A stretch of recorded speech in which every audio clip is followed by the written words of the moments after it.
welcome everybody to the Wise Guys Sports Betting Show right here on the Picks and Parlays YouTube channel. We're a new show. Looking forward to it. My name is Ross Benjamin. I'm your host, and I'll be joined weekly by fellow picksandparlays.net handicappers, Mr. Jesse Schule and Mr. Sean Higgs.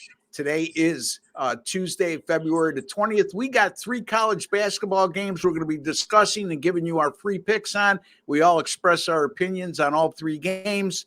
And, of course, we go with the official pick. Who's ever assigned to the game and gives out that pick, that's our official pick. But, you know, we all have an opinion, and we're going to voice it. So, in any event, Sean, how are you, my man? Not too bad. Welcome to our new show. Yeah.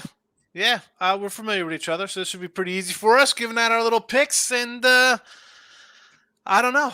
Who knows where we go with our little trifecta that we've been doing. And we've been pretty good in our picks, so hopefully it continues. So, Sean, tell the folks a little bit about what you may have coming up here for picksandparlays.net, how you've been doing of late, or anything else you want to share from a promotional standpoint over at our great site at picksandparlays.net. I'll take a nice 2-in-1 day essay in college hoops. It's been a so-so February. Overall, a nice college basketball season since January on, but one day at a time. I'm looking forward to a 3-pack of winners tonight. We have conference tournaments in 3 weeks, so there's that. And listen, college hoops for me, NBA, terrible product, that NBA All-Star game. And hockey, well, we'll pick and choose our spots. We'll see how I do. I did have a loser yesterday in hockey. I forgot I had under in the Winnipeg Jets. Bad play by me. Yeah, I don't want to get going on the NBA All-Star game because I'd be a separate show for the or any other All-Star game for that matter. I just not a proponent of it. They're a joke. They're in it shows a lack of integrity to the game, the way the games are played, and I'm just going to leave it at that. But let me introduce my other guest, Mr. Jesse Schule, also of picksandparlays.net, one of the finest handicappers you'll find anywhere on the internet. Jesse, how are you? Well, Ross, as much as I love football season, this might be my favorite time of year with college basketball in full swing, the tournament around the corner, and the games get a little bit better in the NHL and the NBA. I know Sean mentioned his disdain for the NBA, and I feel exactly the same way. But you're looking at the #1 NBA handicapper in 2024 at Picks and Parlays right here. So I don't mind putting out a few plays on the NBA, that's for sure. Top 5 overall in 2024, top 5 the last 30 days. So ride him while he's hot, folks. Ride him while he's hot. Yeah, Jesse's one of those guys that makes you money long-term, just like us. But he's been a little better at it than us two in terms of over the last 10 years. Share a little bit with the audience, Jesse, in terms of how you've been doing, not only at Picks and Parlays, but beyond. When you started with Picks and Parlays, you're documented in an independent site, which we're not going to mention. But, you know, if you want to say that you have a good record, folks, and you're a handicapper, you need to be documented by an independent source, and that's where Jesse's going to take you right here. Yeah, I mean, we're used to handicappers saying I've had a good week, or I'm 9-1 with my last 10, and that's nice. I mean, people like that. But if you really want to get into the nitty gritty and you can give them hot streaks for 10 years, that's what I enjoy doing.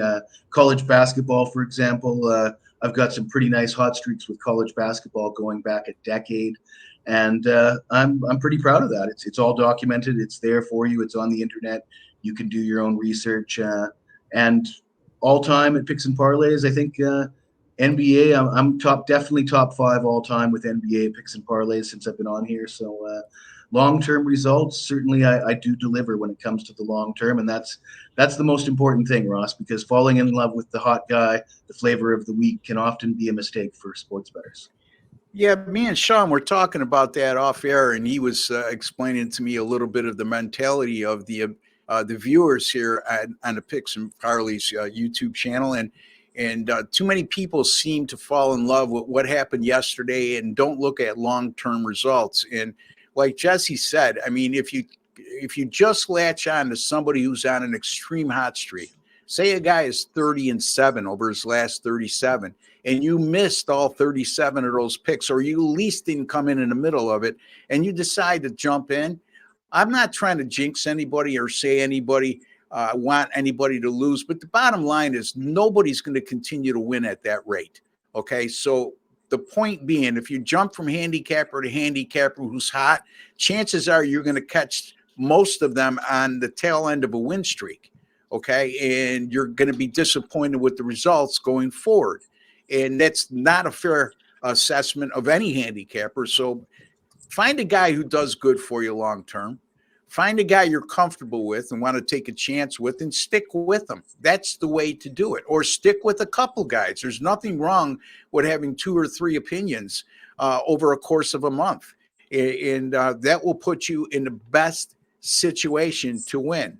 All right, let's go forward with the games we're going to discuss today. Jesse, you're going to be looking at the TCU Texas Tech game. That game goes at 9 p.m. Eastern time on ESPN2. And Texas Tech right now is 6.5-point favorite, 147.5. Texas Tech's one of those clubs. They look like a legitimate top 25, Sweet 16 club on occasion, and other times they look pretty ordinary. TCU is one of those teams. It seems like they're always competitive, unranked team, but still a dangerous team, especially as an underdog, Jesse. But it doesn't matter what I think. What do you think? Yeah, I mean, Texas Tech is flying high, coming off that not too far removed from that big win over Kansas. But keep in mind, Kansas didn't have their leading scorer in that game, and this isn't the same Kansas team we've seen in previous years. So I wouldn't read too much into that. The Red Raiders at 5.5, I don't know about that, Ross. I see these two teams as very similar. They both have the same conference record. They both have the same overall record. They've played close games in the past. And TCU comes in with a 5-3 road record. We've talked about it a lot. It's not easy to win on the road in college basketball. And, they come in as the hot team as well. You look at Texas Tech, look at TCU's road games. They won at Kansas State. They won at Baylor. They won at Oklahoma State. You look at their losses. They lost by just 2 at Kansas and by just 4 at Cincinnati. So even when they're losing, they're still competitive. And the history between the two teams, TCU's won 4 straight head-to-head, and only one of those games was on the road at Texas Tech. But that was a close game, 83-82. I think this just has close game written all over it, Ross. I think the best play here is taking the 5.5 points. Yeah, I mistakenly said 6.5, folks, because believe it or not, that's the line on our other 2 games we're covering, me and Sean, that is. And it's 5.5. So Jesse likes TCU plus 5.5. Sean, Texas Tech, as good as they are, just 2-4 over their last 6 games. And that included a home loss, their only home loss of the season against Cincinnati. What's your take here? No, I'm agreeing with Jesse. TCU in the points. I mean, we talk about winning on the road. It is a difficult thing to do, but getting points on the road, and when you're 5-3 on the road and have some road wins, I'm going to take the points. I don't mind taking. Yes, it's hard to win on the road, but covering. That's all. We're not saying outright win here, people. We're taking the points. The great equalizer. We're getting a couple buckets. I'm with Jesse on the Horned Frogs. Yeah, I'm gonna. I don't have a strong opinion on this game. And so I'm going to leave it alone, and let's move on to our next game, and that's Butler at Villanova, 6:30 p.m. Eastern time, Fox Sports 1. That's Sean's game to cover right now. Villanova, 6.5-point favorite to total 141.5. You know, Sean, this isn't the Villanova program that we've been used to seeing in recent seasons. They've struggled at times this year. Butler, on the other hand, coming off an extremely disappointing performance in their last game, a team that's squarely on the bubble, probably still in at this point in terms of the NCAA tournament, is at least a number 11 seed at this juncture anyway. But they can ill afford to keep losing games that are winnable. I just think this is too heavy a line. Butler's a good club. I'm almost willing to give them a pass on their poor performance in their previous game, a 17-point home loss to Creighton. What's your take, buddy? That's the most important one. Yeah, listen, you lose your last 2 at home. And we were just saying, tough winning on the road, tough winning. Well, Crane came in and beat them by 17, and Marquette came in and beat them by 6. But those are two pretty good teams. And Nova, 6.5. I agree with you. It looks. I'm going to grab Butler in the points here. That being said, Nova a 26-point win against Seton Hall, a 25-point win versus DePaul, 18-point win versus Providence at home. So surprisingly, they do have some bigger wins, but I gotta say, I think Butler's a little better than those clubs. Although Seton Hall is, I'm surprised at Seton Hall. That's another show. But I'm taking a 6.5 here. They're 3-5 on the road. But again, when you're losing to your UConns and your Marquettes and Craytons, I'm not. That's fine. You lose to top 10 teams on the road. That happens. I just don't think, right as you said, it looks a little heavy. Think like the bookmaker. Why is it that number? We see big numbers like that. And you're like, wow, it's so easy to take the other side of this thing. I don't know. A revenge spot for Nova. Not for me. I think Butler, again, bubble borderline, 16 wins. You need a close game at the least. You can't come in here and get blown out by double digits because that'll pretty much seal your fate, barring a run in the Big East tournament. So I'm going to take the Bulldogs here in the 6.5. Yeah, Butler 2-1 straight up in ATS in their last 3 on the road. Villanova, Sean mentioned some of the good wins they had at home recently, but this is also a team that lost at home to St. Joe's, lost at home to Drexel. Granted, those games are in-city rivals, but any event, I don't think St. Joe's or Drexel will be, they're going to be fortunate to be playing in the postseason, let alone, saying that that's not a bad loss. It is a bad loss. Also lost at home to St. John's. So, Jesse, what's your take here? I don't disagree with either of your guys' assessment. If I had to pick a side, give me the points perhaps. But to be honest with you, I don't think I'd bet on this game with Detroit Lenny's money. Poor Detroit Lenny. Real fast, guys. The total, yeah. I thought about the under. It's 141.5. 54 points for Nova last 2 games on defense. 54 points allowed. Is this a 141? Is that like a overreaction? Kind of like they're going to go back to a 75-70 type game here? Like, yeah. Or is it just an underplay? I mean, they scored 80. What did they score? 166, 167 last time they played. They both put up 80 last game when they played each other. Yeah. Yeah, and again, styles make fights. So sometimes you have to look at, if there was a recent matchup, how did it play out? Did teams shoot way over their head? I'm trying to look up that last matchup to see exactly what happened there in that game in terms of shooting performance. But we did get overtime. So yeah, okay. So that comes into play a little bit. And if you're looking at both teams over 70 field goal attempts in that game. And you look at recent performances here, Villanova's gone under the total in 3 of their last 4. The only one double OT, over, by the way. Yeah, double OT. So chances are at that total of 139.5 in the last game. I don't have those figures in front of me, but I would guess that it was under at the end of regulation time. Now, yeah, unfortunately, if they play overtime, you have to count those, but you have to weigh that up. Butler in their last 4 has played 3-0-1 to the under. This seems to be a Butler team that could adjust to either way you want to play. They're not uncomfortable playing a high-tempo game, nor are they uncomfortable when teams slow the ball down. And this Villanova team plays at a much slower pace than most. So, Jesse, what do you think here in that terms? Yeah, I definitely lean toward the under in this game, particularly if you do like Villanova. I know Sean likes Butler, and I can certainly see why. But I think the under might be a better play than the side, really, in my opinion. All right, so there you have it. Our official play, though, in this particular matchup is Sean likes Butler plus the 6.5, correct? Yes, sir. All right, and in the TCU Texas Tech game, Jesse likes TCU plus 5.5. Let me get to my pick, and then we'll move on. And I am going to be looking at the Pitt Wake Forest game. Wake Forest right now is 6.5 point favorite, 144.5. This is a Wake Forest team that's gone 13-0 straight up at home this year. People, I don't know if a lot of people realize how good they've been at home. Not only have they won all 13 at home, they covered 10 of the 13. However, they're going to be playing a Pittsburgh team that may surprise a lot of you, has gone 6-2 straight up in true road games this year, including quality wins as an underdog at Virginia and at Duke. Not easy places to win at. Additionally, Pittsburgh is 5-0 straight up in ATS in their last 5 overall and 7-1 straight up in ATS in their last 8. In their last 6 ACC road games, they're 5-1 straight up in ATS. So this is a team that's not only been very competitive on the road, but also finds ways to win.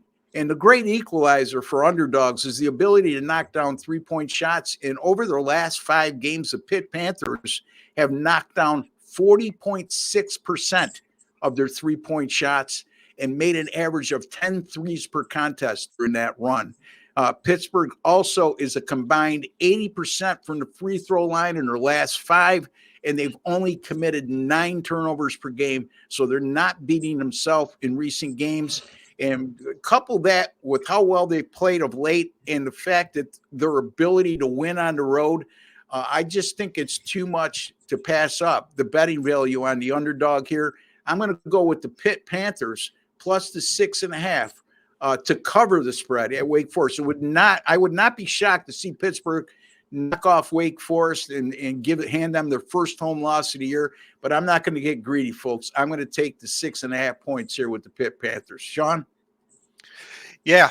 You look at they beat Duke, and you think, oh, you knocked off Duke, you're going to have a letdown spot. They went and they won right after they beat Duke. It's crazy. Who thought these guys would be good? Like, why aren't they ranked? It's just weird. I don't understand that. Maybe you lost to Syracuse twice.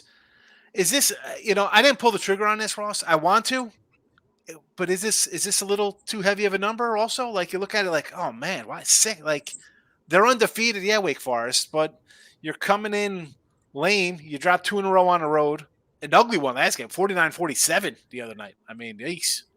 At Virginia. I'm with, I haven't done it. I want to. I like Pitt.